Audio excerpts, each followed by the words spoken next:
এখন শিক্ষার্থী কেউ পরবর্তীতে রিএডমিশন যদি নিয়ে থাকে, সেও শিক্ষার্থী, সেটা নিয়েছে কিনা, সে ভ্যালিড ভোটার কিনা, সেটা তো অবশ্যই সেটা নির্ধারণ করা আছে ভোটার লিস্টে। সুতরাং এই টাইপের যদি কোনো ঘটনা ঘটে থাকে, যার দ্বারাই ঘটুক, সেটা কাম্য নয়, এটা আমরা চাই না। এবং এই ধরনের টানা হেসড়াহেসড়ি এবং পরস্পর বিরুদ্ধে অভিযোগ দায়ের করা, এই সংস্কৃতি আমরা এখানে পোষণ করতে চাই না। এবং এই ধরনের কোনো বিষয় যদি হয়, আমি বিশ্বাস করি আমাদের প্রশাসনিক দায়িত্বে যারা আছে তারা টু দ্য পয়েন্টে সেটার ব্যবস্থা নিবে। আমরা এই ক্ষেত্রে কাউকে কোনো প্রশ্রয় দিব না। আমার একটা প্রশ্ন ছিল,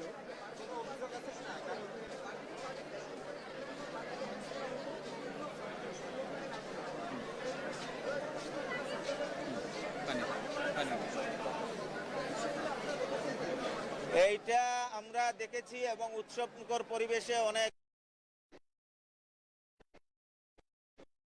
প্যানেল থেকে অনেক ধরনের আয়োজন করা হয়েছে, সবাই করেছে সেটা। এবং আমার মনে হয় যে আমাদের ভোটাররাও সেটা এনজয় করেছে, যেহেতু নির্বাচনী আচরণ বিধিতে ওই টাইপের কিছু ছিল না। ওরা যদি থাকে সেটা নির্বাচন কমিশন দেখবে, এটা তো আমাদের দেখা।